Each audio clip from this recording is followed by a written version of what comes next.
Hi అండి, నేను మీ చుట్టాల అబ్బాయి. ఎలా ఉన్నారు? బాగున్నారా?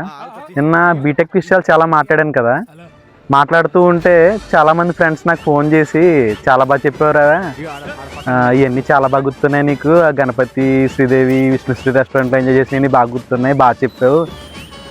మనం క్లాస్లో ఫస్ట్ పీరియడ్లోనే భోజనం చేసేవాళ్ళం కదా, మళ్ళీ లంచ్ పీరియడ్లో బయటికి వెళ్ళాం, అది చెప్పొచ్చు కదా, బాగుంటుంది కదా అని చెప్పి అన్నారు. కానీ అది చెప్తే కొంచెం చీప్గా ఉంటుందేమో అని చెప్పలేదు. నిజంగా కూడా చెప్పాలంటే మేము లాస్ట్ బెంచ్లో కూర్చునేవాళ్ళం అండి. లాస్ట్ బెంచ్లో కూర్చుని ఫస్ట్ పీరియడ్లోనే సార్ అలా క్లాస్ చెప్తూ ఉంటే స్పూన్లతో మా బాక్స్లన్నీ తినేసేవాళ్ళం.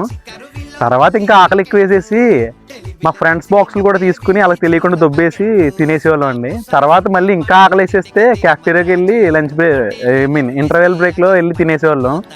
మళ్ళీ ఇంకా ఆకలి వేసేసేది.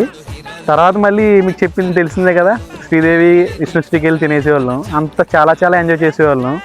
ఇంకా డబ్బులు ఏమైనా కావాలితే మా ఫ్రెండ్స్ అయ్యి ఉండేవారు, నేను కాదనుకోండి. చాలామంది క్యాషువల్ అమ్మేసి డబ్బులు సంపాదించేవారు. అది చెప్పొద్దు అన్నారు, కాకపోతే ఏదో మీతో పంచుకుందాం అని చెప్పేస్తున్నాను. Thank you so much. మీకు ఇలాంటి ఫ్రెండ్స్ అయితే ఉంటే కనుక వాళ్ళకి ట్యాగ్ చేసి చుట్టాల అబ్బాయి ఛానల్ ఫాలో అండ్ షేర్ చేస్తారని కోరుకుంటూ మీ చుట్టాల అబ్బాయి.